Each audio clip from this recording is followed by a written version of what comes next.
I don't have a whole lot of time. Well, look, let's begin by finding out whether you're using this line properly or not. Area 51. Yeah, that's right. Were you an employee or are you now? A former employee. Former employee. I was let go on a medical discharge about a week ago, and I've kind of been running across the country. Oh man, I don't know where to start. They're gonna they'll triangulate on this position really soon. So you can't spend a lot of time on the phone. So give us something quick. Okay. Okay. What we're thinking of as aliens are they're extra dimensional beings that an earlier precursor of the space program made contact with. They are not what they claim to be. They have infiltrated a lot of aspects of the military establishment, particularly the Area 51. The disasters that are coming, the military, the government knows about them, and there's a lot of safe areas in this world that they could begin moving the population to now aren't. But they're not doing anything. They are not. They want the major population centers wiped out so that the few that are left will be more easily controllable. Okay, some people think that aliens are from another planet. And some people think that aliens travel intergalactically, to say that they travel as people or pilots in a ship. And some people think that they're from another solar system. And some people think that they created us. And so some people think that they're here to bring about a ancient knowledge that mankind lost or something like that. Some people think that Christ is one of these individuals in a human thing or a human disguise.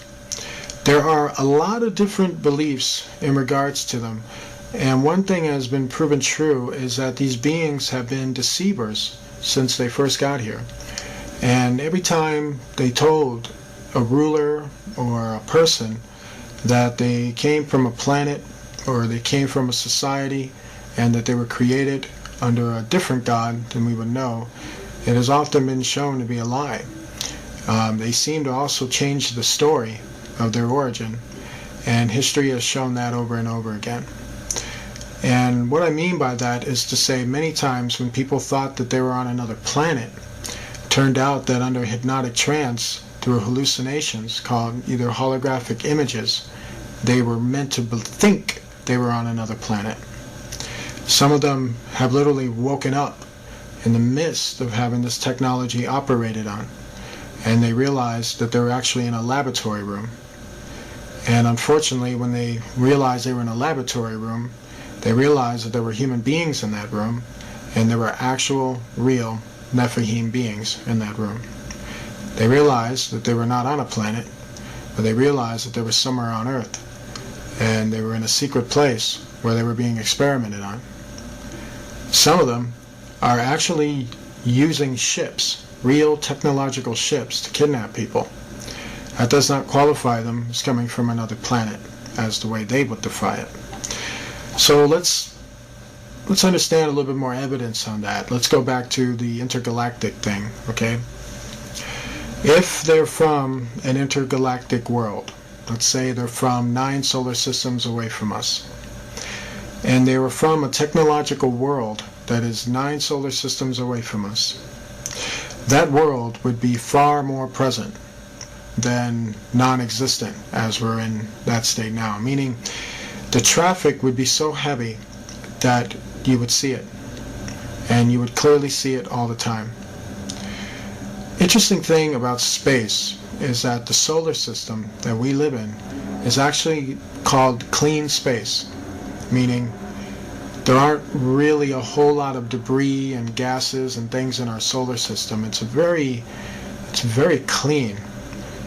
But the solar systems that are around us are filled with very dangerous gases, and they're filled with strange anomalies, weird type of rocks. And basically what I'm saying is, for the kind of technology to travel warp speed at such a speed and power that it would probably kill them before they even got here. The gases would definitely ignite with nuclear energy sources. This is why deep interstellar travel is not possible, because the more and more further you go out into space, the more and more dangerous it becomes to travel. So if there was intergalactic activity going on, where people are actually blasting themselves from that solar system over to here, the traffic and the accidents and the explosions from these accidents would be so magnificent that they would be seen from Earth. And so we don't see anything like that. Not anything like that at all. And let's say they manage to get through the gases and the rock formations and everything else. Let's say they develop some type of technology where they could actually do that. Still, what you don't factor in is that you will see them coming before they even got here. And the whole world would actually see them coming before they even got here. You don't see that. So that debunks any theory that they are intergalactic. Also, if they created us, then who created them? You got to recognize that the universe is far bigger than an alien, as they want to call it. And these aliens do not have appropriate explanations for these things.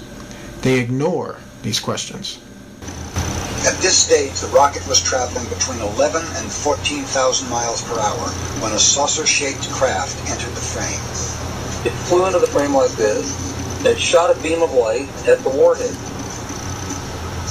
Now, remember, all this stuff is flying at several thousand miles an hour. So this thing fires a beam of light at the warhead, hits it, fires another beam of light, and then flies out the way it came in. And the warhead tumbles out of space. In many incidences where these beings have been confronted, Jesus Christ has often been asked of them. And you know they actually say that he's real? They can't even deny him. Have you ever wondered why? Now, from their behavior of disappearing and reappearing, that's not the behavior of an intergalactic entity. Because you are an intergalactic entity. You are actually in a galaxy. And if you were to go to another planet, let's say Mars, they would see you coming because you're in a ship. You would actually try to communicate with the rulers. You would communicate with the people. They would see you coming down from your ship in a normal intergalactic travel way. Have you ever seen these entities do that? Absolutely not. They just seem to appear out of nowhere, and they always want to have very secret meetings. And they're very good at hiding from the people. Have you ever wondered why? When these entities have been under investigation, when we watch them come in and out of our world, we've watched them literally open a portal in the sky and go into it, and then come out of the same portal. This spiral portal has also been shown that it can be created in satanic occults. There are people who practice magic that we would probably know now as Kabbalah, but had other names before that, where they can open up the same portals. And not open up the same portals, but they can call up entities that look exactly like aliens. But yet, they don't call them aliens. They call them evil spirits. And they say that Christians would call them demons. But yet, Independence Day, The X-Files, all these shows want you to think they're aliens. The truth is out there, and they're not aliens. You ever asked yourself, why would they want you to think that, though? You see, if you think alien, you don't think about Jesus. And when you think alien, it makes you doubt Jesus. And when you doubt Jesus, guess what happens? These aliens run right over you. They take control of you. They possess you. They do terrible things. They're not your friend. They're not my friend. And they're not the solution to the human race. You see, you probably heard that they tell the human race and the rulers that you need to make peace and you need to end your weaponry and stop killing each other and stop doing these harmful things to each other, and we'll help you. But yet, what you don't told is that these aliens also want our help too. How is that? How is it if they got things together, why do they need our help? If they're so superior, why do they need us to disarm? If they can help us, why don't they just do it? Why do they need something from us? Have you ever wondered why? A good hustler knows that when you hustle something, you need to get back in return. You're doing it because you want to make that person happy so that you can make yourself happy when you get back the return. A hustler will sell you something, but he wants the money.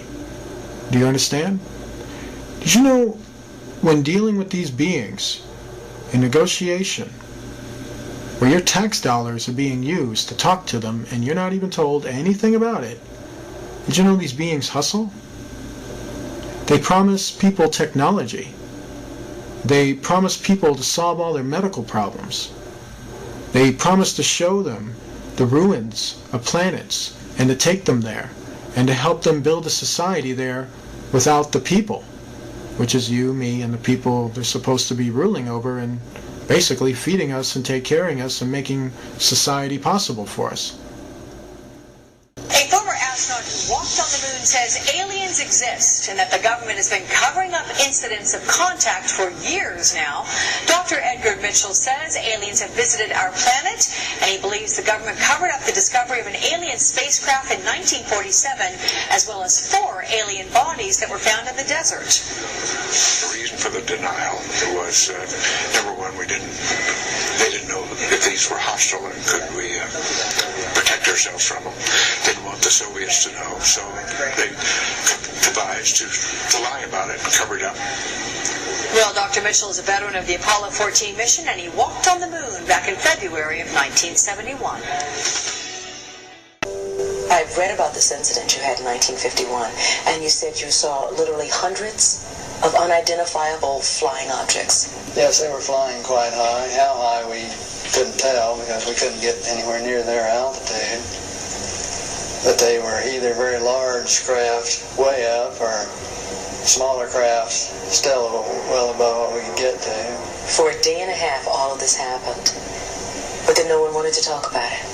Well, we sent a report forward on it, and the answer that finally came back months later was they were probably high-flying seed pods, which didn't sound very logical. But the real question here that we've been addressing is, have we been visited? Are we, since we are now a spacefaring civilization, having only gone to our own moon, but have our visitors, the aliens, have they come to us? And all the evidence is yes. So what is it that you want to see the Obama administration release? What is it specifically? What do you think is there that we need to see? Well, the other nations, and this has been a global phenomenon, other nations in just in recent history, the Belgian nation, the French, the Brazilians, the Mexicans, the Argentines, all of their files have been opened up. And there's no reason in the world why the U.S. files, the leading nation in the world in this period, should have been reticent in opening ours too, except special interest groups. So Edgar, but let me ask you, I mean, for all the stories that have leaked over all the years, I mean, and there's always somebody somewhere that's going to leak something, and if there was really something there, don't you think by now somebody would have said something? Oh, it has. People have been saying it all along.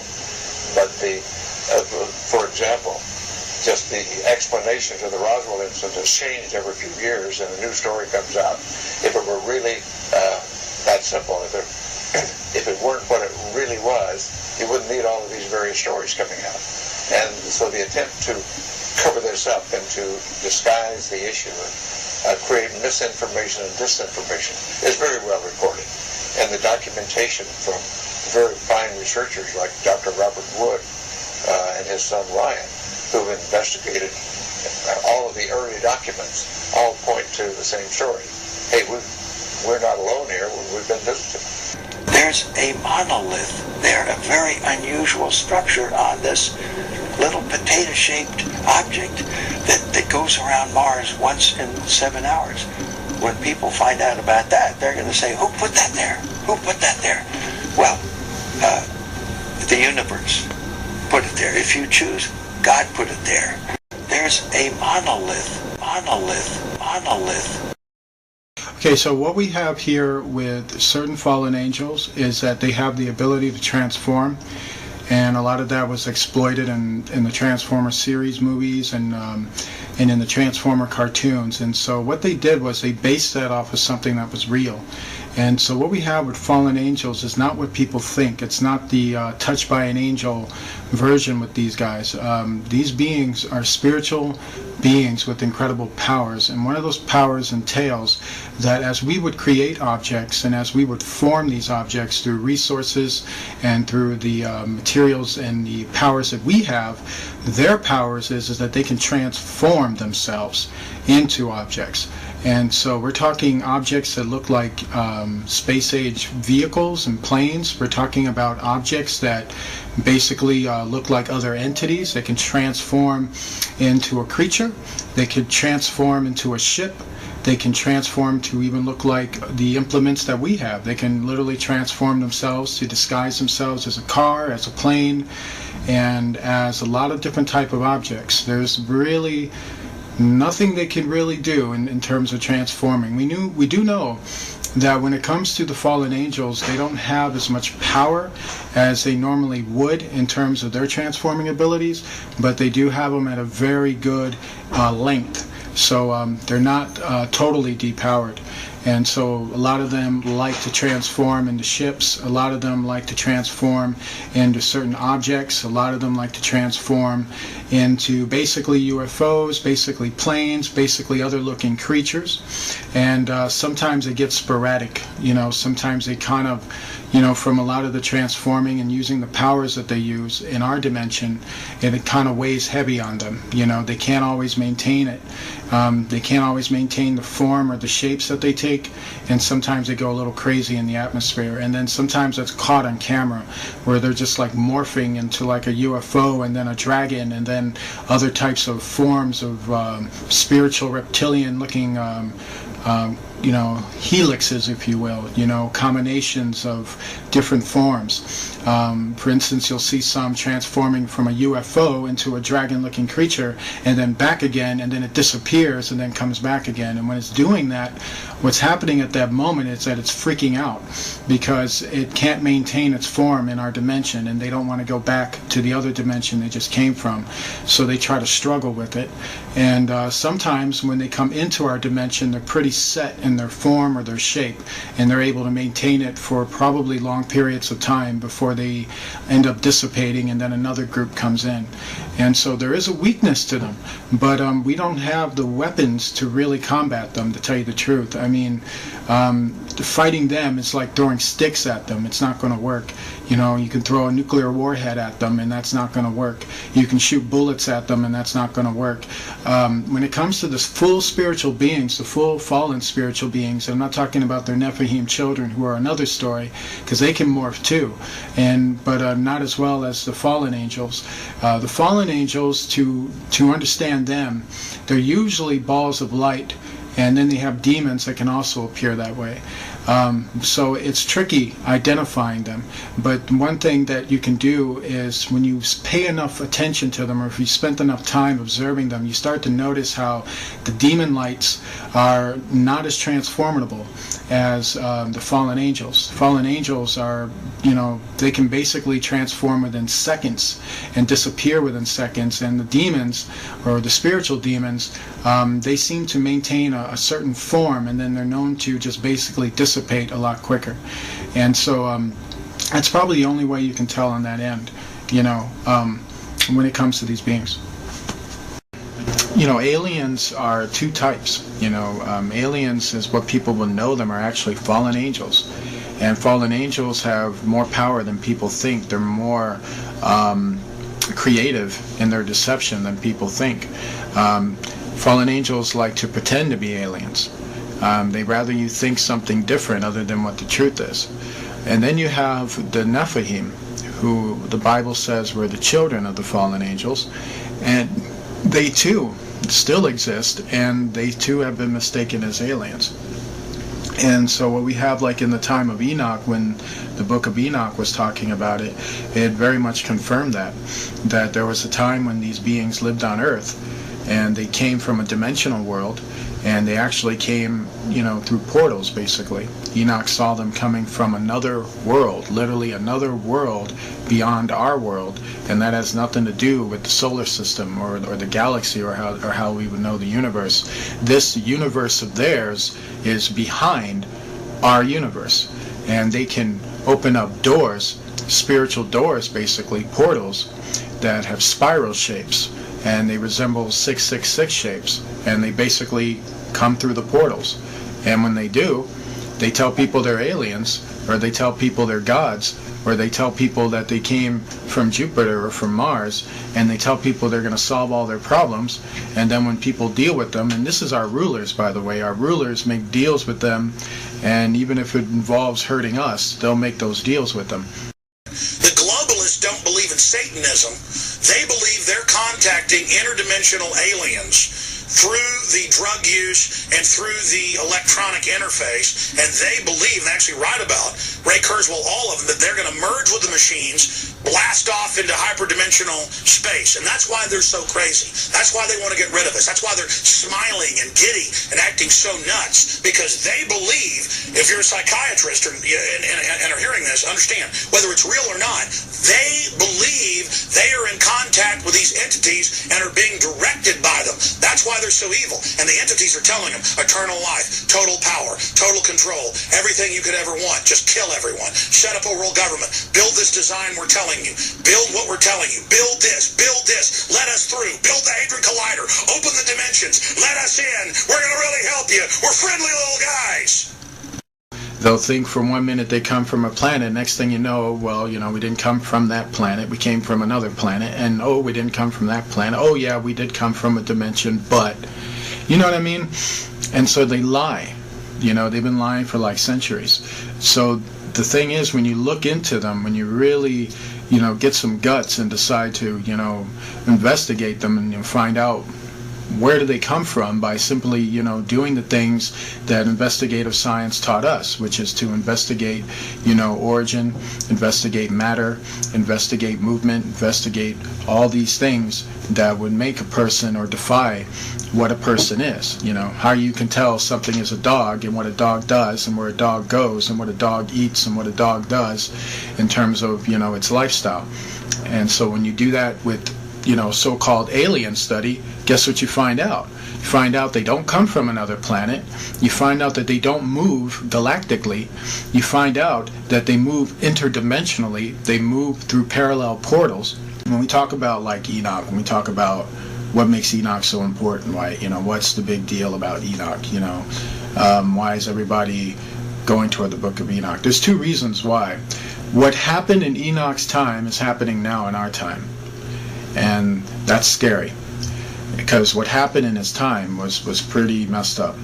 Okay, so what we had that occurred in Enoch's time was that there were rulers that were on that earth, powerful rulers who were worshiping evil spirits.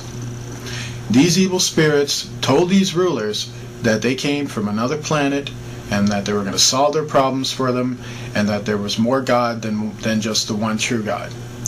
And so they believed in that for like hundreds of years for a while, and these were like descendants of even Seth.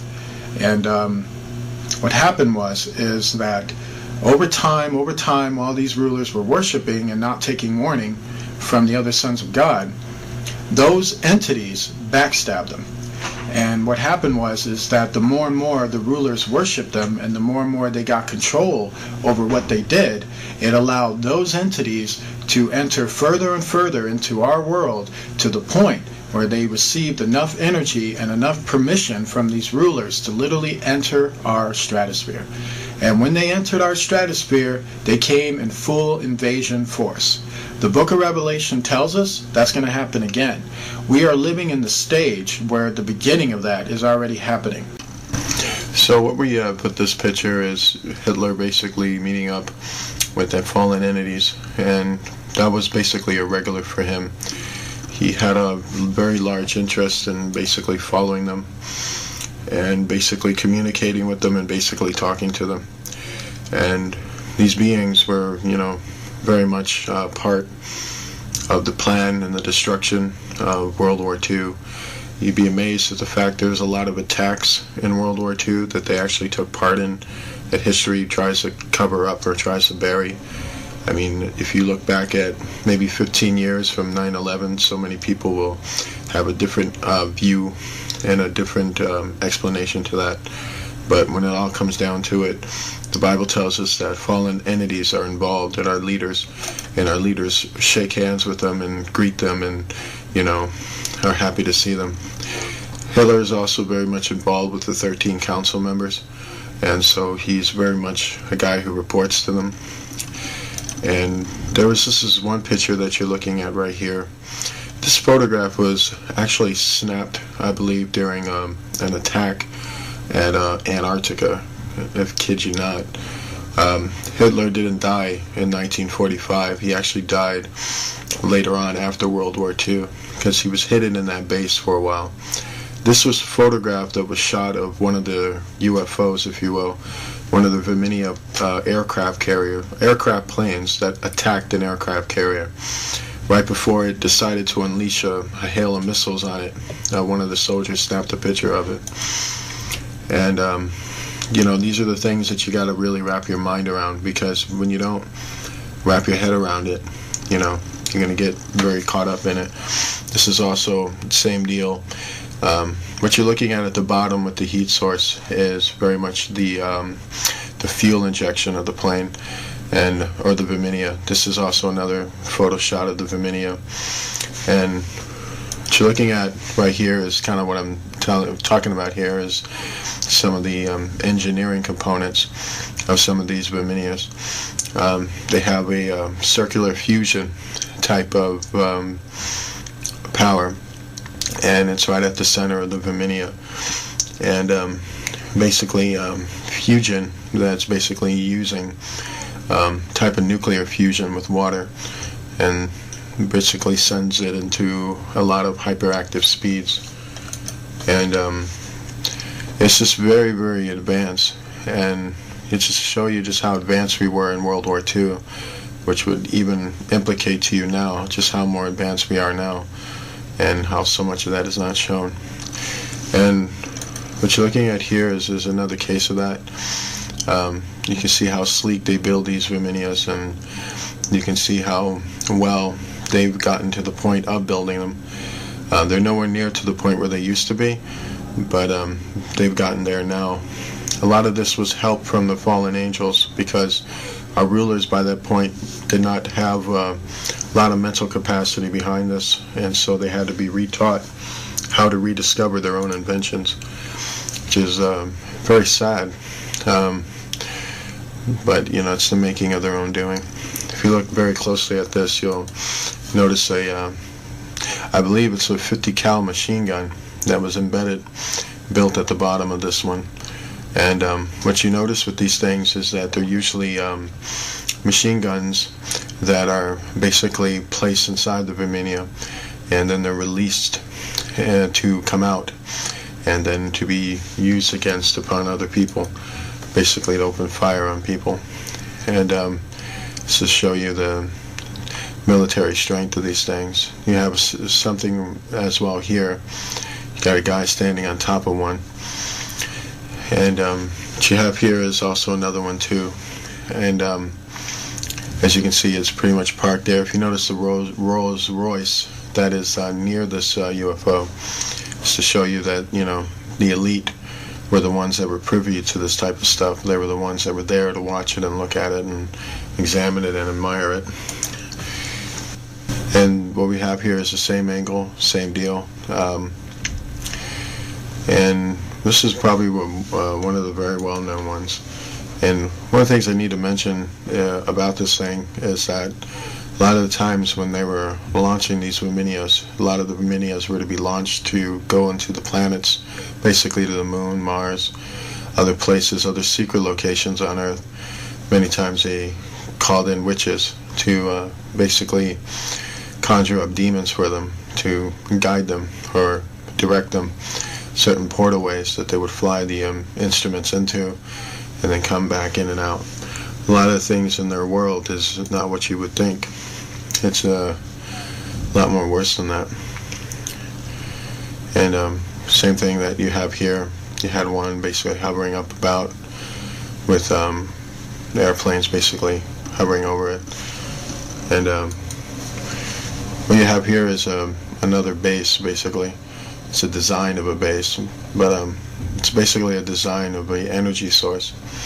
If you look at all the contraptions that are connected to the triangle points, those are called energy bars. And with these energy bars, basically, they're like giant transformers that can fuse powerful energy, and they all connect, kind of like a wiring, and all the energy will be centered to the center of the main core of the energy source. And what you're looking at here is what they used to do with pyramids a long time ago, and now they've invented these circular type formations.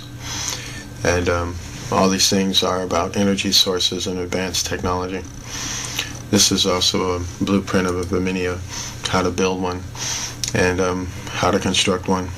You'll notice some things about it. Wominias usually are about, they have basically 3 levels or 3 floors. You have a top level where that's where the operations, flying, things like that. And you have a bottom level. One is for laboratories. Another, well, laboratories will be at the bottom, and the middle sections are their homes, basically where they sleep in and where they rest. And this is a model for a really big giant one. This is the Nazi base, and what we have with this base, it's very old. It was built in the starting building construction on it was in the 40s, late 30s to the 40s, and right now it's one of the most advanced colonies on the moon. It has technology that would literally blow your mind away. Right now there's about 2 million people living on there, on that base. It's actually a city, and it's very, very big, very huge. You have literally advanced space age technology there. It's one of the last things left of the Reich Empire of Hitler. It's now part of the Rothschild Illuminati colonies, and they control it right now. And it's basically their moon base, and it's just very, very advanced. The swastika building, as you're seeing, is very huge, and there's so much more in that area that's very much shrouded in the darkness. But if you were to get on the ground level, you'll see just how huge and massive this thing is, and just how big it really is. The top part of it is a huge satellite on top, and just very, very advanced, filled with aircraft hangars and all kinds of other advanced technology there. Basically, they almost live in a Star Trek world there. It's quite interesting. What we had here with the astronauts doing this was that they were setting up mirrors, and what they were trying to do was, they know that in the occult that certain mirrors scare off evil spirits because they don't like to look at themselves in a mirror, which is another reason why evil spirits like to appear as the host or some other entity or person.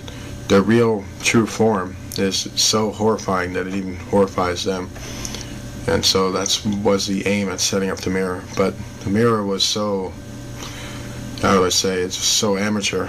You know, they were basically using folding mirrors, and just wasn't a smart idea.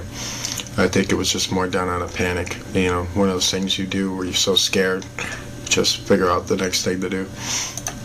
And what you have here is the same deal. They were basically on a base, and they're in basically a facility that's mostly underground, but it has a few bases on top, a few housings on top. The government really hates this picture. They hate it for a lot of reasons, because it's too real. You notice the golf club there, and that was from the fact they were playing golf at the time. You know, basically to, I guess, I don't know, to relax their nerves. When they were told to get off the moon, they found it absolutely offensive that they actually came up there to play golf, which is why Americans are not welcome on the moon, because they're considered to be ignorant, and they're considered to be rude. And, you know, I haven't seen anything that could tell me otherwise. This is like another shot of their getting confronted by fallen beings. Notice this pit right here. They were basically filming the animal life underneath the caravans of the moon. There's a lot of species on the moon. A lot of people don't know that. There are beings called selenites who have wings. There are reptilian creatures that are under there. They resemble small little, from what I understand, they resemble small dinosaurs or small dragons. They're very, very small. And this type of species, they have one for the moon, and there's another species like it on Mars. They tunnel under the ground. At the time when they were doing this was a later Apollo mission, as you can tell with the rover they had. And this means it was after Apollo 11. And then when this mission was going down, basically they got confronted by the fallen angels. You'll see them up here. There's actually 5 of them coming around. But every one fallen angel is probably like 20 or 30 of them. Remember, they join themselves. They basically fuse themselves together and travel in a light source. And so I always remember that, like when Jesus said to the demoniac in the garden of the Gardarians, the tomb areas, he basically asked him his name. The demon gave one name. He said, "I'm Legion." One name, but yet we are many. But this is the kind of show you, like when Beyonce says, "I'm Sasha Fierce," there's a whole lot more people to Sasha Fierce. And so that's kind of what you have with aliens too. They travel in the same way. Same thing here. You have 2 of these beings coming up the surface, and basically there too. Basically I have a similar thing, got a light source showing an odd spectral being in the air, and more spectral beings here. Very similar to what I'm talking about. You see how they travel close together. You got one here, and then you got one here. The Bible says that they're beings of light, meaning spiritual beings. And these are also pictures of basically them covering up moon structures. This is NASA telling you there's nothing up there by erasing what's actually up there, so that you can go home and think there's nothing up there, even though you'll never go home and think, well, if there's nothing up there, why are they doing this? You know, what's the point of this? Why would you do that? You know, that's basically to show you that they're hiding what's up there. They don't want people to know about what's going on there, what the deal is, and stuff like that. So that's why you have a lot of these buildings that are just being basically covered up. Same thing here. What you have here with this structure is that it's a ruin, a very massive ruin, and it's basically a temple. And from what I understand, it's very, very huge. The structure is probably a good 5-6 miles wide, with probably going up to about maybe 15 miles high. It's very, very huge, and it's one of those structures that hardly ever gets talked about, but very, very powerful indeed. And We have more of the same type of thing here when they were basically landed in this area here. This is when they were filming the abandoned city, or the ruinous city. It was a city made of metal and crystal. I kid you not. Many of the buildings had huge giant holes in them, or they were halfway destroyed or hanging. They were mostly ruins. They filmed and actually shot photographs of this massively wide buildings, massive area, and had to cover up the whole entire thing with pitch black. But because there was so much crystalline in the photograph, a lot of people were able to just use a lot of infrared and a lot of other camera ways to bring out the images that were being covered up in there. So with the greenness and the blueness and other things, you're starting to see that there was something huge, something quite massive that was there, that the astronauts were to go there and basically extract technology from there and basically film it. What's so heartbreaking about that is that you won't see that in the National Museum. This is back to what I'm talking about here. You'll notice it here. There's a big opening right here, and when the other astronauts on this mission, with some who actually leaked some information, came from the radio transmissions. The radio transmissions revealed that they walked through an opening, and when they walked through an opening, they were basically walking on a platform opening, and they were underneath the structure. And when they looked, they were able to see more of the city and what it looked like. They said this opening structure was made of metal and crystal, that there was metal pillars holding it up, while the rest of it was just crystals. And they basically just walked straight through it. And that was the opening where they walked in, and basically were looking around at it, and then they walked out and started taking pictures of the overview of it. And you'll notice some of these rock things here. There's more to these rocks than people think. There's actually technology that's buried within those rocks. So what they had with this area was that there was a lot of ships ingrained in the dust in the ground of the area, and basically they were taking pictures of the structure that was around them. But what's so shocking about it, if you look how small this astronaut is and how large the structure was, you really start to grasp the architectural skills of the old world was mind-blowing.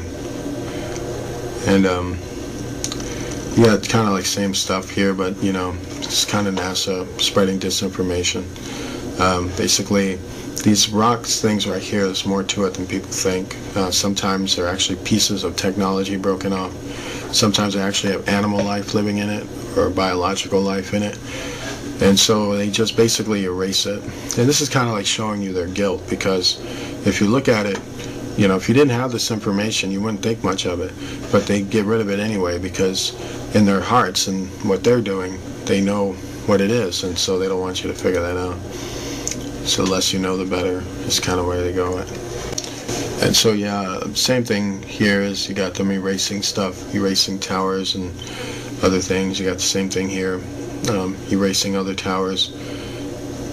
I want people to see what's there. This was actually a fallen angel, and what it was basically doing was being very intimidating. It shapeshifted itself into a giant ribbon, and these are just other questionable areas where it's got moon bases on it. There's other activity there, activity that it's very, very horrible, most of it. If it's secret, it ain't good. These are pyramids that are on the moon, and you notice 1, 2, 3 of them. From the shot angle, actually 4 right over here. From the shot angle of it, you'll think that these pyramids are close together, but they're actually not. They're probably maybe 3 to 6 miles apart from each other. And basically in that time, pyramids were built for energy sources, kind of like a big giant battery to light up your city. And that's what they were there for, basically. And this is to show that they're somewhere near a ruinous city, and they're not too far off from it. And just very powerful. And same thing here. What we had here were UFOs kind of lying on the surface. They looked like giant bugs, actually. And basically these things started to pop up when these astronauts started to take pictures. This is one of the major reasons that spooked them to get off the moon. Many of these astronauts, actually, when they went to the moon, A lot of them thought they weren't even coming back.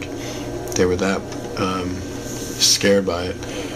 Basically, we have more same thing here. We have a statue of from what I understand, a goddess-type ruler with a sword that's been broken off. We see the handle of the sword here, and you see its blade end right over here. Very interesting because it's old world metal, so it'd be kind of interesting to look through that a little bit. Very, very interesting indeed. We have here was a Viminia ship. This is known as a smaller Viminia class ship, and this comes straight from the old world. So this was an old world ship, meaning it wasn't built by the government. It was built by a government those thousands of years ago. And basically, as you can see, the 3 holes there, it was attacked basically. And but looking at how advanced it is, it's marvelous. From what I understand, they were going in there to take away computer chips that were on it, and to get a schematic, basically, of how it was built. Just a beautiful ship, though. Nothing really quite like it. And what we have here was the type of engines I was talking about in terms of Viminia. This is one of their engine capsules. And if you look here, this is the crystal that's right in the center of it. And it's basically built to fuse power and H2O, basically. And they fuse it inside this crystal, and basically it's used to power up an entire ship. And so this is why they came to that area, because they knew what was there, and they were trying to extract the technology. And what we have here is basically a pagan altar built on the moon. Quite interesting. But this was from a long time ago. And basically that's what they did. And it's just quite shocking. This is more stuff here. You're looking at more ruins in the ground here. And looking at just a kind of oblong structure, really. If you look at this blue thing right here, this is actually what they couldn't completely cover up. But this is to show you that massive blue crystal city that we just got through talking about. This is one of the beams that's being shown that they weren't able to cover up completely. And it's just very mind-blowing. And this is kind of showing you what they really covered up in this photograph. This whole area right here has an abandoned ruinous city on it. And when they showed this photograph, they showed it, but they took out the actual city that they were covering up. So this is kind of showing you what they did, what was really there, and why they took it out. Showing you how advanced their camera techniques are in terms of eradicating things. You think they would be truthful, but that's the government for you. They've disappointed us. And so this is another picture of another moon base that they have. And what you're looking at here is called portal technology. And that's what this big giant thing is used for. And what you're looking over here is a tractor that's about to come in. And this tractor usually goes to the mining fields, picking up silver, gold, metal, other resources. And this is one of the bases that they have on the moon. And sometimes people come through portals. They're walked out through here, and they come into this base here. There's tractors here. You'll notice mining fields here around it. You'll notice this big flash of light right here, which had a lot to do with the fact that when the astronauts came close to it, the fallen angels appeared, because fallen angels are everywhere on the moon, and basically guarding a lot of their evil things that they got human beings involved in. Basically, this was the mothership, as it's well known, Viminia ship. When we come to learn about this area, is that the reason why they fogged out or put a lot of electrostatic in terms of the scenes around this area was because of all the gold that was around that area. There was so much gold in that area that it's just mind-numbing to think about in terms of your imagination. To see the gold that clearly from all the way up in the sky shows you that there wasn't like bars of gold down there. You can consider like almost like a halfway of a mountains of gold down there. There was gold nuggets and rocks and mountain-shaped rocks of gold down there. I kid you not. Like, basically a gold nugget that's something like 10 miles high, and just scattered all around where this mothership was abandoned. And it really blows me away, because it kind of shows you that they were using a lot of gold, a lot of resources, and then it's also showing you that God placed a lot of those resources on other planets too. And so what we have there was basically, it was a hot area, and that's why Apollo 20 was needed, and that's why the other missions that they did led up to Apollo 20, because they wanted to get that gold, that technology, they wanted that area. And so it's very shocking. This is to show you how big that ship was. I mean, it's huge. This was the harbor point of New York City, the Manhattan area. And if you look at some of the largest buildings that are in the world, they're nowhere near as big as this ship. And that's saying quite a bit. This thing is absolutely huge. It was so big that you were able to put about a half a city of people in it. And just massive, just very, very big. And it's kind of showing you that the top part of it, or the hill part of it, was actually made in gold. So it's really just very powerful stuff there. Alright, so what we're looking at here is called, first of all, from what I understand, it's an old world structure. And it had something to do with basically a meeting ground place, if you will. If you ever gone to an airport, usually the first thing you go to when you go to the airport is that you go to the airport building. That's what this was. Basically, it was a place where people gathered when they were about to take off. The Germans discovered the ruins of it, and so what the Germans did is that they basically remodeled it. And when they remodeled it, they used it as a base of headquarters when they were extracting resources off the moon, and when they were building an underground base on the moon. So years later, after the Germans built the base, they abandoned this post. And when they abandoned this post, basically they went underground. And then years later, the astronauts came here, and when they came to this specific area, what the Apollo 11 mission was about was to spy on the base, on the moon base of the Illuminati. And not just spy on this base, they were also supposed to take resources off that area. Apollo 11's mission was to do reconnaissance. Reconnaissance is that you're going to film an entire area. You're going to spy on it, basically. And you're going to find out what's there.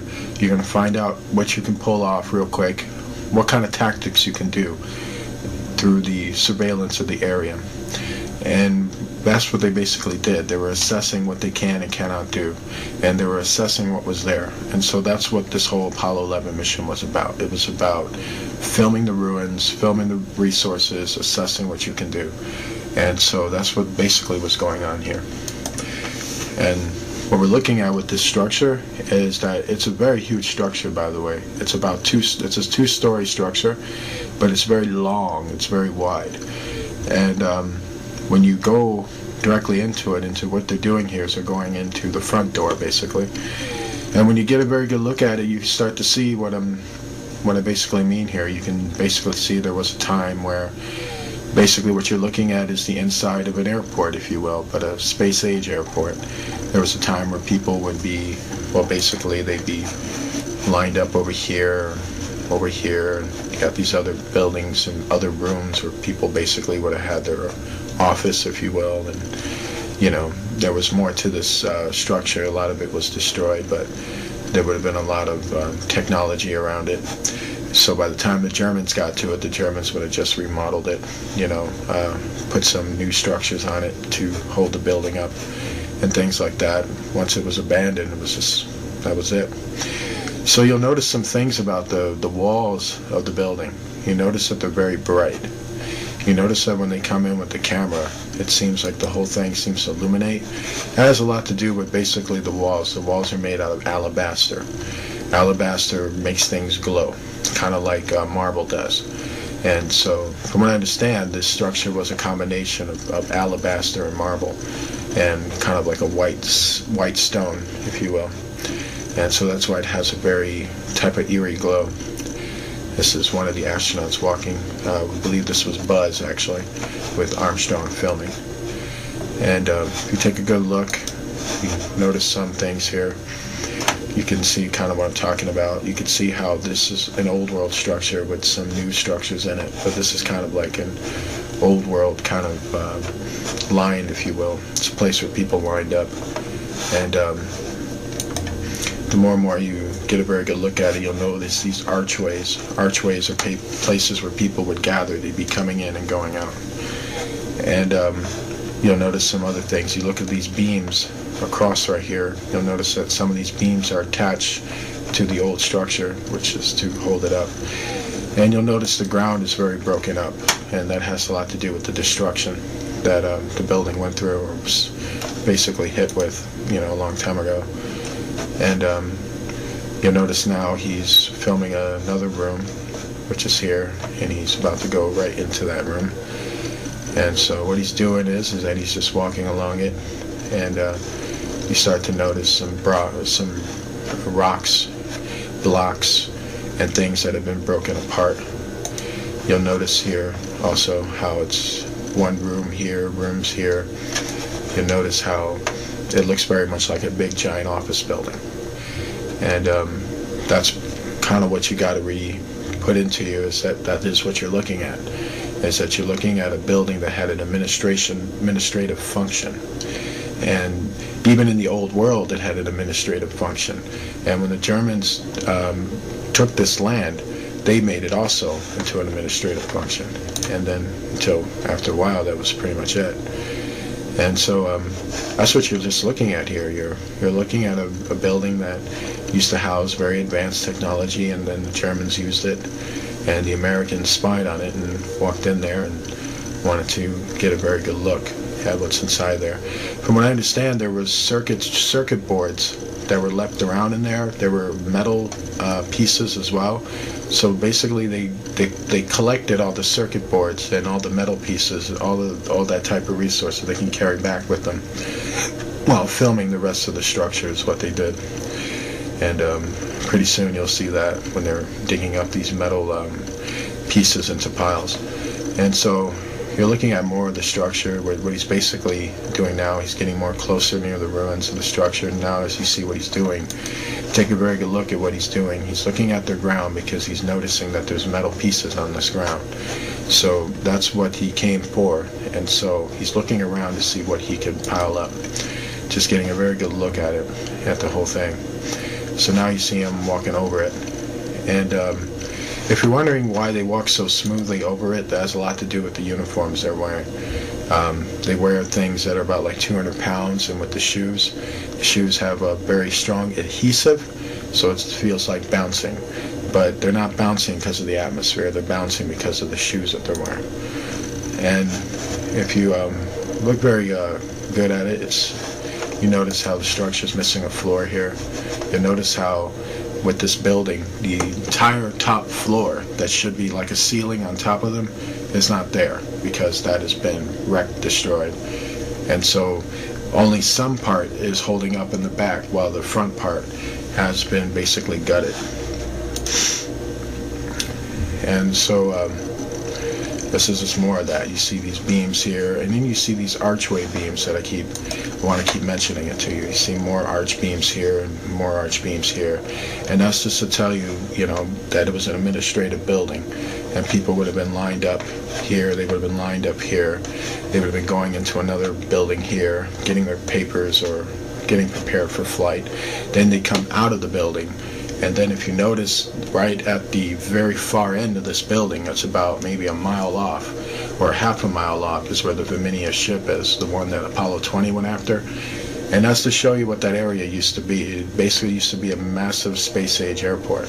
So you're looking at some of the buildings that were left over from it, and this was one of the administrative buildings that they had.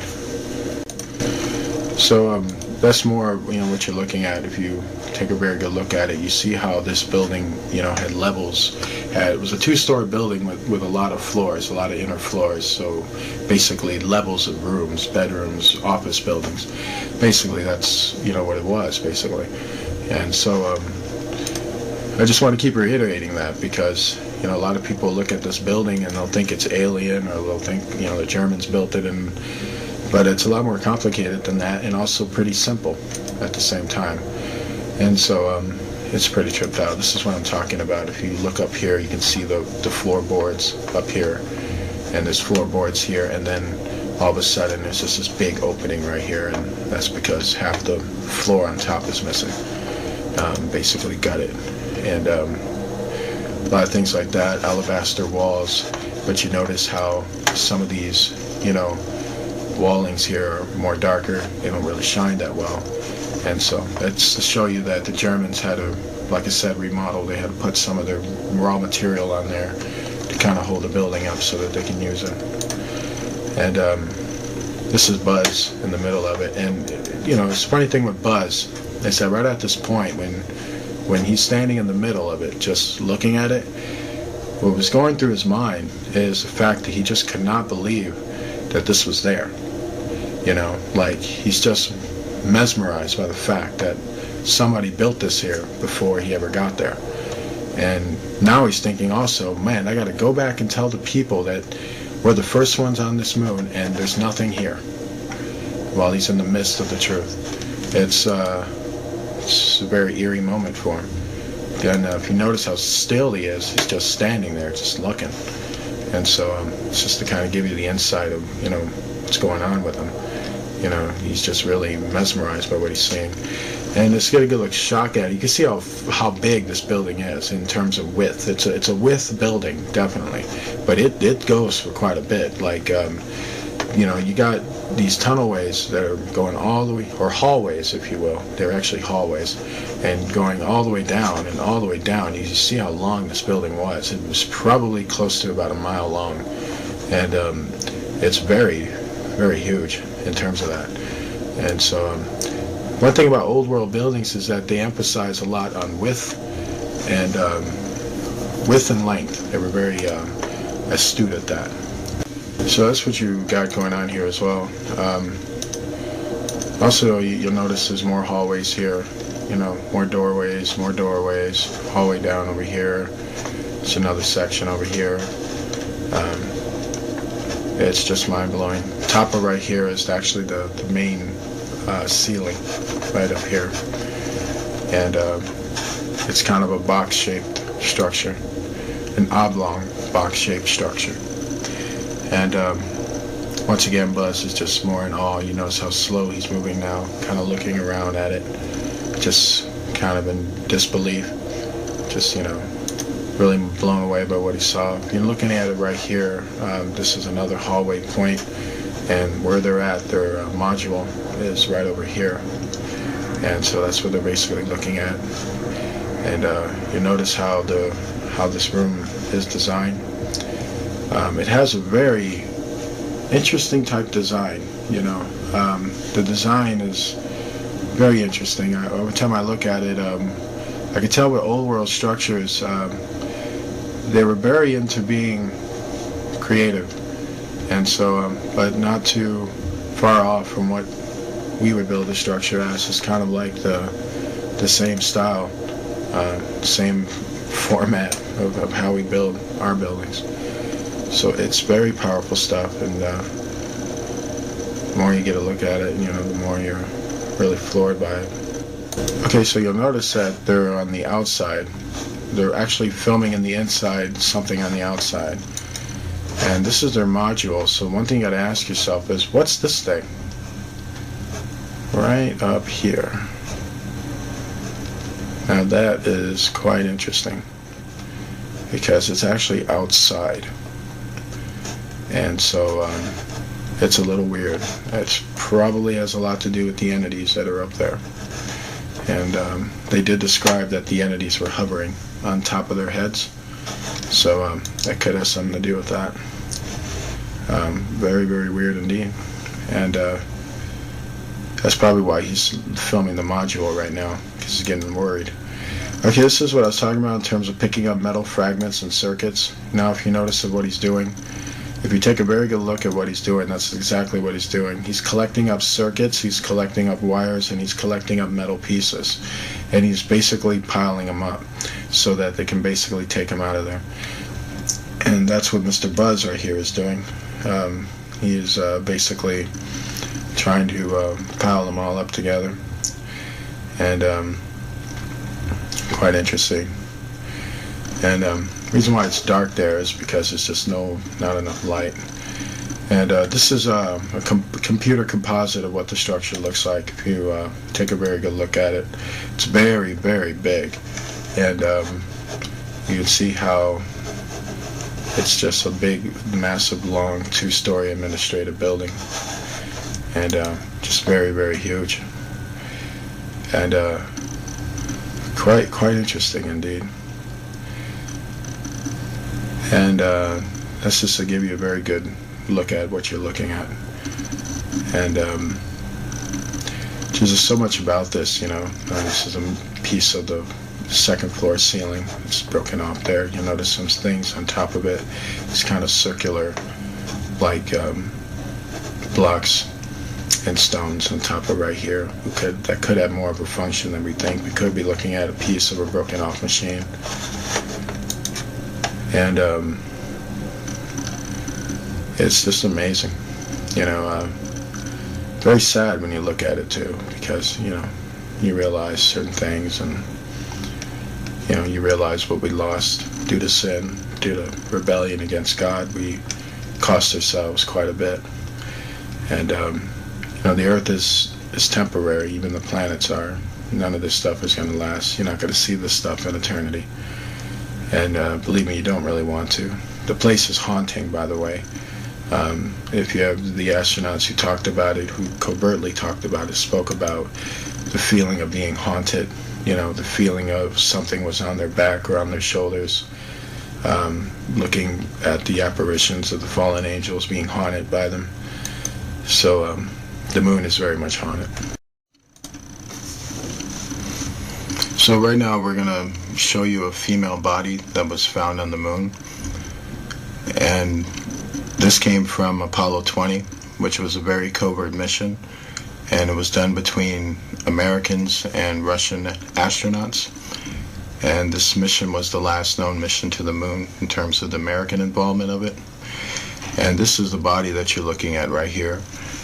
And you'll notice some things about the body is that you'll notice these tubes that are connected to her eyes and her mouth and to the center point of her head. These tubes are actually flying devices, and they are devices that are attached to the neurons of her mind, basically. They had a technology back then, a long time ago, where they were able to pilot things almost seemingly using their mind, but they were using technology that was attached to their mind to send out basically a particle ray to operate computers that would lift the ship into the air. And so basically that's what you're looking at are piloting devices that are attached to her face. And if you get a really good look at her, you'll notice her skin is very much in place. The people in the ancient world lived for a long, long time. That means that their skin texture was far more powerful than ours, meaning they didn't decay as quick as us. As they lived for thousands of years, it would also take thousands of years for them to decay. And so that's why her skin is still intact. Also, the fact that where she was, it was highly cold. She actually was frozen to death. So when you add that in there, it pretty much you can see why her skin is very much attached. And there's other things you'll notice about her. If you notice, the rims around her hair are quite curly, and you'll notice some of that there, and you'll notice some in the back shot. Basically, those are braids, and she had braided hair. And if you take a pretty good look at her, you'll notice that her facial features resemble someone of quite great beauty. She was known as a very beautiful woman in her time. She is also the pilot of this ship. and her body was the only one that was intact at the time when they found the other bodies. They found other bodies next to her, but they were in pieces. She was the only one that was intact. We got a very good look now at this implement right here. We can see a piece of this technology which is attached to the center of her head, and you can see how the tubes are all attached to the eyes and then attached all the way to the bottom.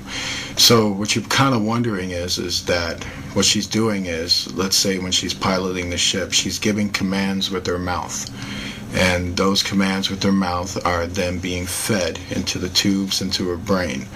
And what it is that there is a machine that is attached or can send a signal from that machine all the way into this device in her head, which would then send the commands to the ship, sort of like being on a cell phone and talking on that cell phone and powering the whole entire ship through it. Very advanced communicative technology. So advanced it makes a person look like they're psychic almost, but there's just technology. And that's a very good look at the device here and here. And this is just mind-blowing technology, just very mind-blowing. You got to really wrap your head around it. You know, here are more of the braids that are pretty much frozen. Her whole entire hair was frozen in, and you just really got to wrap your head around it. The people in the old world in the time of Noah lived in an advanced state of technology, and so the way they looked, the way things looked, are not what you would ever saw them as. There has been a lot of science fiction films, but the truth is so much of them are disinformation that they never really showed you the raw, real appearance, they knowing of what the old world used to look like. And if you notice how her mouth is in an expression of fear or kind of an expression of panic, it's because she was frozen to death. So apparently she was basically in a state of terror at the time she died. This is one of the astronauts trying to find a way to remove the tubes off of her face without damaging her face. He's trying to find a way in there. I want you to take a very good look at this note because it's very, very important. This is actually a piece of paper of the ancient language of the old world. This was the language that we used to speak a long time ago. This was the language that we had before the Tower of Babel, that incident that busted up all the languages of the earth. This note is written in cursive writing, and what you have up top of here, and this is from an analysis of the note. We have not been able to translate the note or figure out the components of the lettering. We have been able to figure out its vocal intention, however, and we have been able to figure out that it's a note styled after the type of notes that we see today. Basically what you have up here is a name and a date. And what we have here is a very long explanation of something that we don't know. But vocal contention is that they spoke many, many words in a row. Like a sentence that we would break down is probably one long continuous sentence for them in the way they spoke.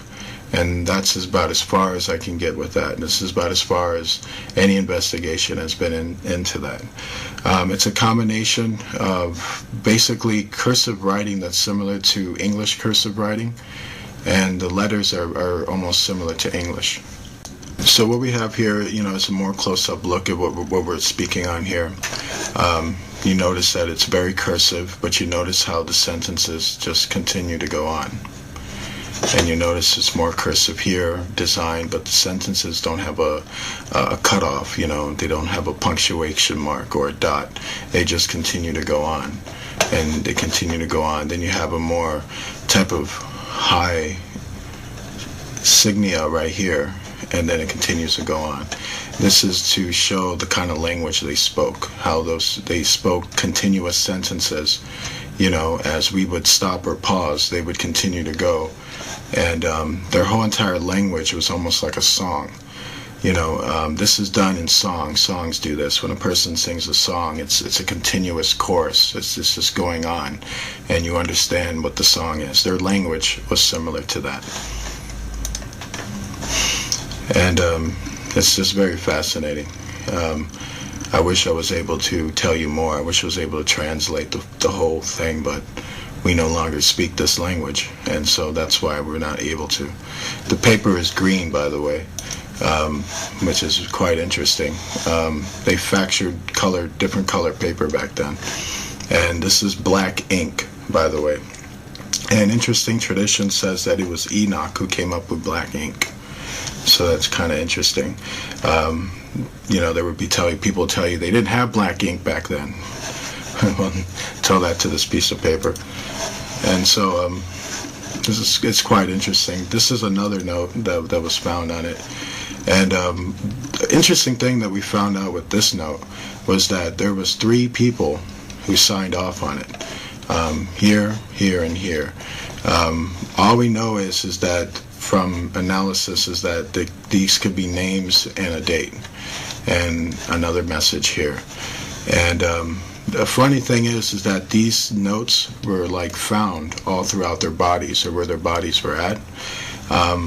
It's a sneaky suspicion that they were writing their last will and testament, and that's what these notes could have possibly been, because they're very eerily found where the bodies are, and they seem to have just been scattered, like something real bad was coming down on them, which was the effects of the flood. And one of the things people will observe in terms of what people do when they're about to die is usually they write things and they say goodbyes and stuff like that.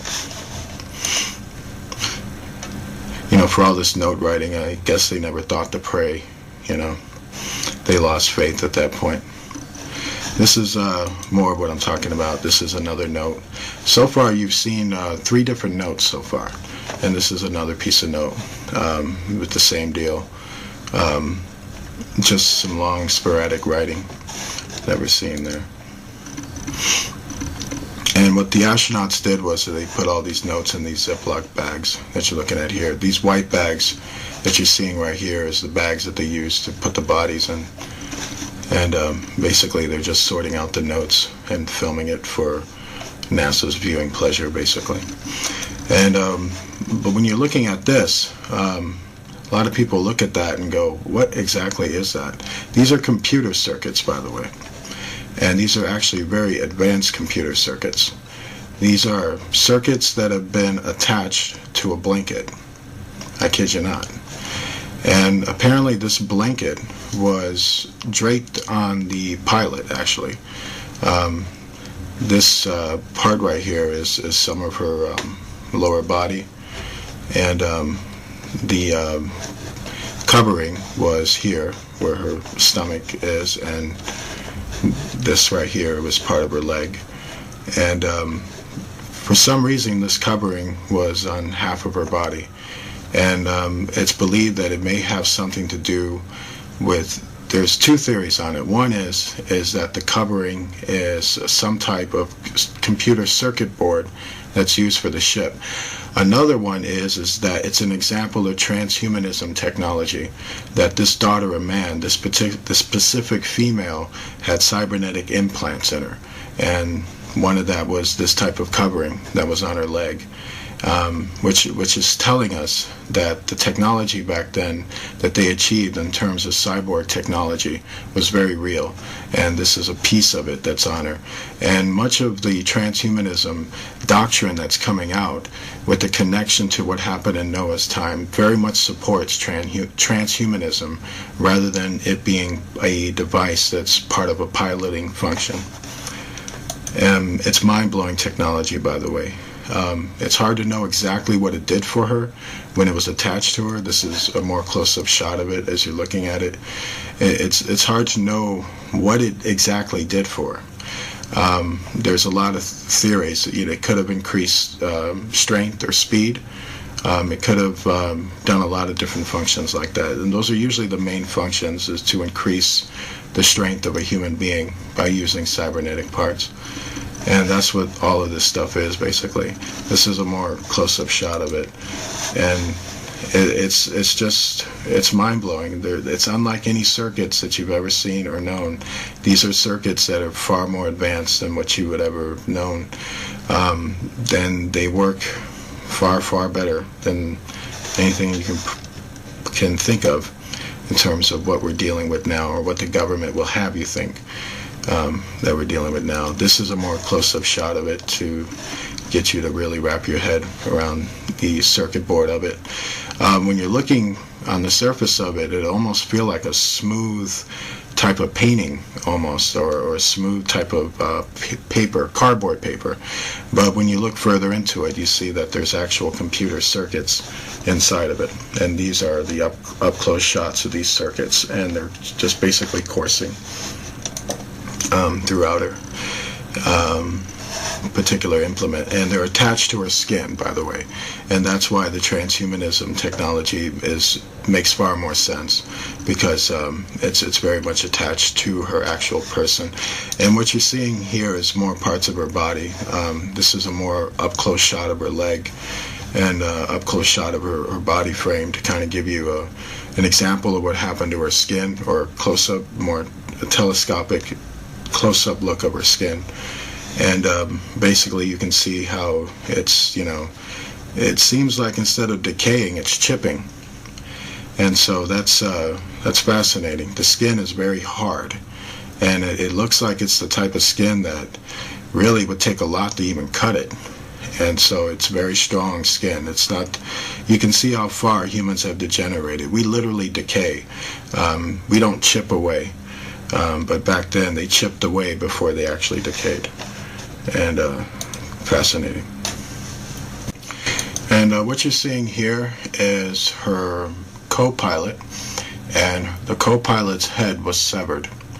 And so what you're looking at here is the severed head that they found, and it was right next to her. This co-pilot didn't have the implements attached to her, and where she was found, actually, she was found a few, from what I understand, about 15 to 16 inches away from the pilot, and her head was found about 16 inches away, with her other body parts being found in pieces. One thing you got to understand, the astronauts' impression of it when they came onto the site of it, the Apollo 20 crew, was that they felt that a violent incident took place at this time, because the body parts were in pieces, which hence that they were hacking at each other toward the end of it. The pilot seems to have been preserved for two reasons. She may have been the captain, and having privileged knowledge, she may have tried to get away while this was happening, and but basically wasn't able to escape. The meteorites that blew open onto the moon caused a freezing on the moon, that basically if anybody who didn't get taken out by the blast was going to get taken out by the freezing effect. She seemed to have survived the blasting effect, but got caught in the freezing effect, which happened pretty much simultaneously right after the blast. And that's as far as it's known. And what will eerily shock you is that a lot of old world technology that's found all have traces of a violent disturbance that had taken place on it, from having laser holes blasted into them, from bodies being found in pieces, and being found in suspicious ways, showing that they were in a state of panic and violence at the time that the flood effects were taking place.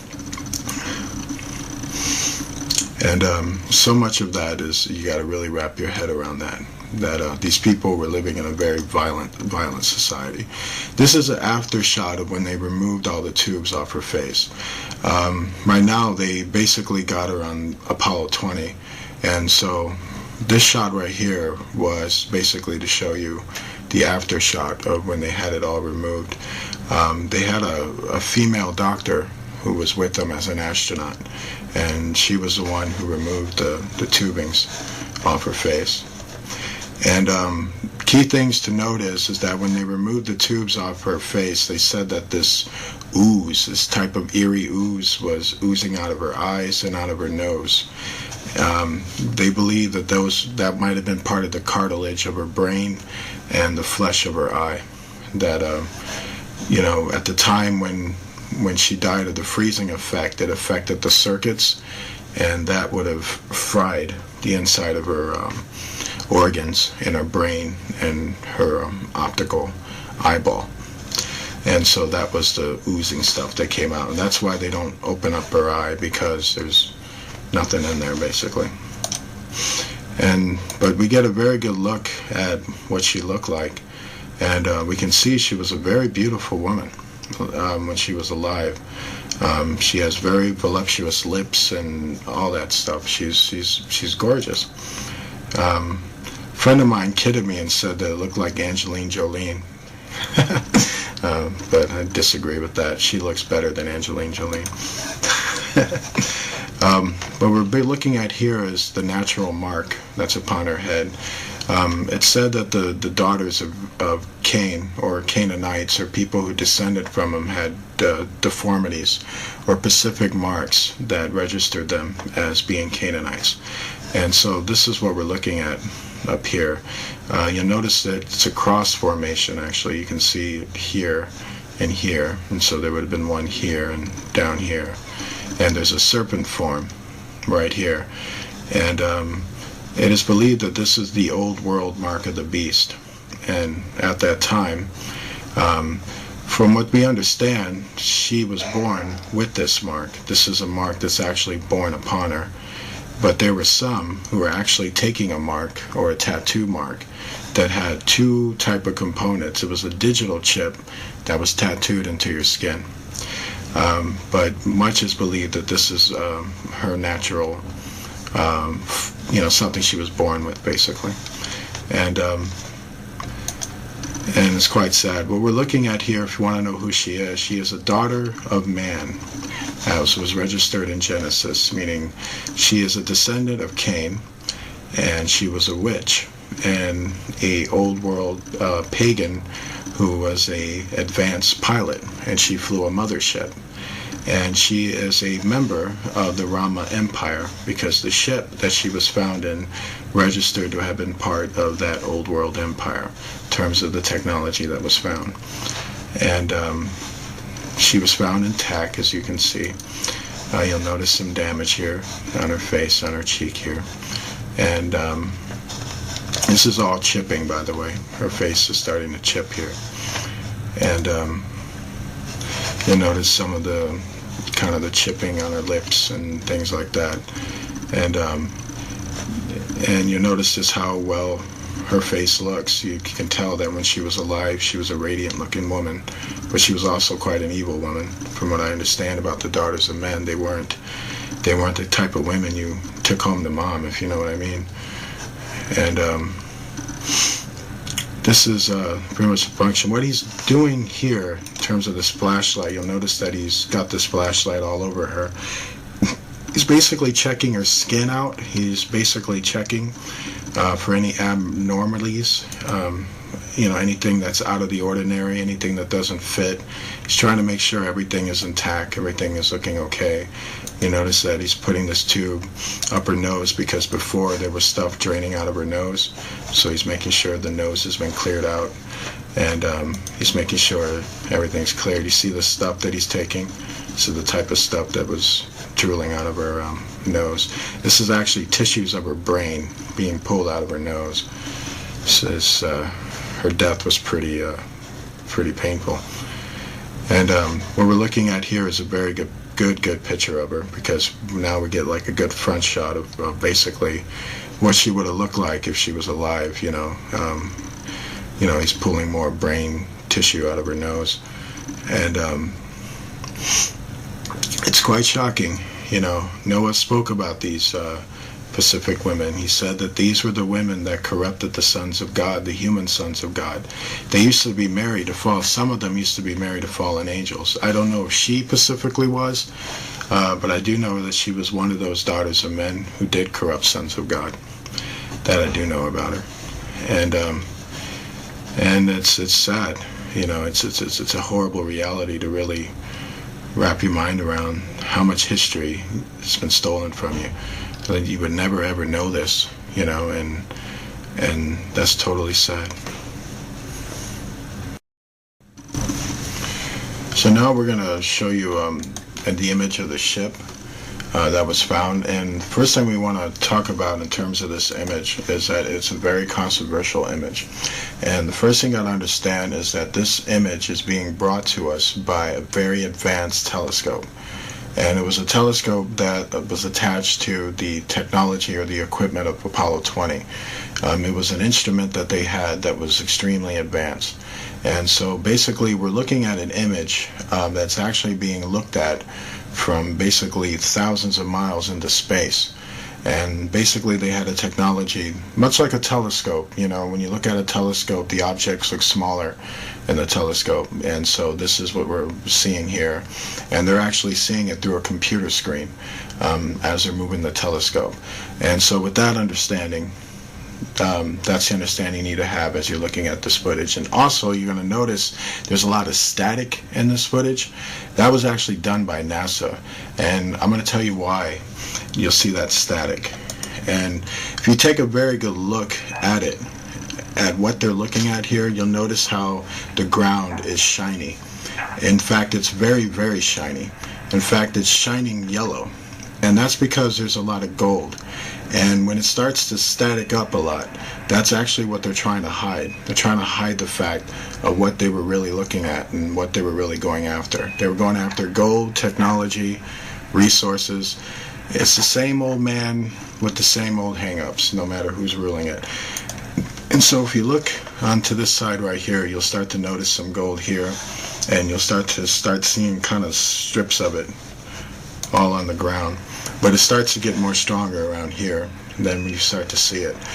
And what you got to notice about this round gold plate up here is the fact that if you were on the surface looking at it, it basically would look like a mountain of gold down on the surface where you would be at. That's a lot of gold, people. This area is Fort Knox right here. This one area right there, probably more so. And then look right here, there's another massive mountain of gold right here too. And that's just mind-blowing. I mean, there's gold on the moon, and a whole lot of it. And there's an area there that just has a big massive mountain of gold. And that's what this whole area is. And that's why they're going over this very, very smoothly. And they're trying to get, first of all, they're trying to get a logistics for where to land, where to go, where to walk around, and basically what to pick up. And so where now they're basically scanning the area, and so that you can get a very good view of basically the surrounding and the terrain that they're in. And soon they're going to start to come across the mothership. And this mothership that you're about to see is the ship that the daughter of man, the female corpse, was found in. And she was a pilot of this specific ship. And the ship seems to have been in the hangar, or its hangar. The area, or this area that the ship was found around, is believed to have been some type of airport, basically a space-age airport, that was basically decimated and destroyed. And so if you're looking now, you see a lot of these meteor rocks, as you will, and they're all over the ground now. You see them here, and basically you see them everywhere. And these are not natural rock formations. This is the sign of a great devastation that took place in this area. These were the rocks that were shot out of the earth like meteors, and they scattered all over the moon to destroy it. And so that's what you're seeing, is these massive holes in the ground. And now you're seeing it all through here. You see these things starting to light up right here, here and here. This is more gold that's being found there, and it's all over the place. Now the static comes, and this is NASA. NASA's trying to now hide what they're trying to see. Now it's more gold, and not just gold that you're seeing here and here, but now you're starting to see the ship itself, which is right there in the hangar. And the more and more they get closer to it, they can start to see it. And you'll notice that the ship's main, what you would call the bridge, if you will, the screen that covers it, is made of gold as well. And that is a big, massive gold plate too. And you'll notice that now they're getting more closer into the ship, and now they're looking at it. And keep in mind also, like I said, telescope technology is what they're using. You're looking at a computer screen from their ship using a telescope machine. So they're actually telescoping this image from their ship onto their ship so they can get a look at it. So knowing that, to know that's important is because this thing is a lot bigger than you think. It's actually far bigger than Manhattan itself. That's how big this ship really is. So knowing that, the ground and everything else is far, far bigger. And so if you notice how these golden, massive nuggets, mountain nuggets, are shining off the ground, it's just to show you how much is down there and how big this ship is. And if you notice where the ship is, you notice this big circular thing that's around it. That was part of the hangar that it was once in, but you also notice it's been destroyed too. And so right now he's basically looking at the nose of the ship and he's trying to negotiate a way in. And so right now they're getting an outer look into it before they'll go into a more deeper telescope to get a more detailed look into it. So basically that's what they're trying to do. And then you notice these big holes that are right on top of it. Basically those holes came from the meteor impacts. And now, if you notice all this kind of crazy stuff that's like kind of going on with it, right when they get here, you notice how it's very shiny right here. It's basically glowing right there, glowing yellow. And then you notice how all that glowing stuff was going on, and now it's starting to get more and more shakier. Now the image is starting to fade out more. This is also a NASA trick too, and what they were doing is they were trying to cover up all the gold that was on that Pacific type of mountain area that was right above the hangar where the ship was. The ship was inside the hangar, and at the top portion of the ship, all along that land there, were just massive mountains, massive mountain nuggets of gold. And that's when it starts to get more and more staticky because they didn't want you to see that. And it's quite shocking. There's also, a lot of bright spots in this video that were very suspicious of entity activity that was going on. And from what we understand about that is that every Apollo mission was spied on by the fallen angels. So they haunted them and many times harassed them when they were doing their missions. And so you're noticing more of it. You see more of these kind of gold contentions here, and you see right there,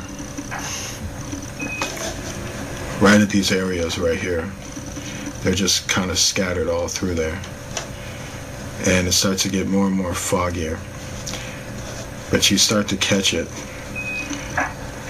when you start to take a good look at it. And then right up here too, some more and more glowing, a lot of yellow golding glow. All of that are basically massive gold pieces.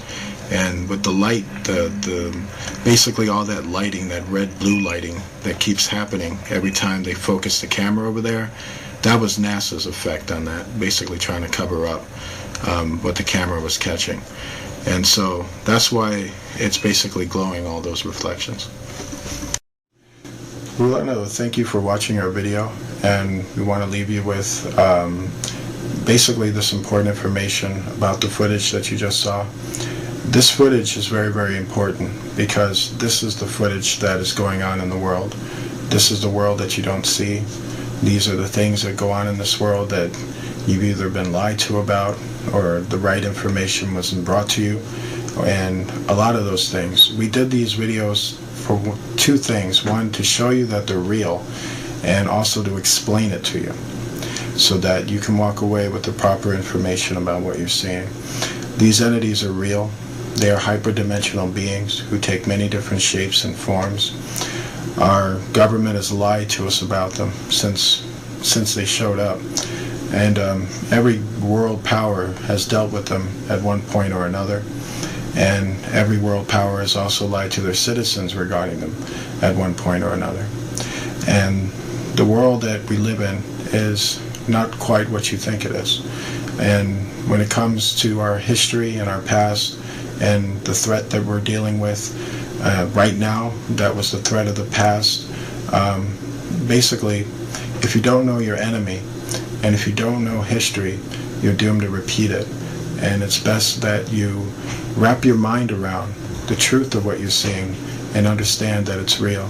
And we're affected by it each and every day, and we're always close to it each and every day. It's a time to basically reflect on what you saw and reflect on your faith in Jesus Christ, because he is king of that world that they come from, and he has everything in place. It's a time to really take what you saw and realize that the Bible supports this. This is the reality the Bible's been talking about, and this is what you've been denied in church. Church should be teaching you this stuff, but instead we have to. We hope more people will teach others. God bless you and good night.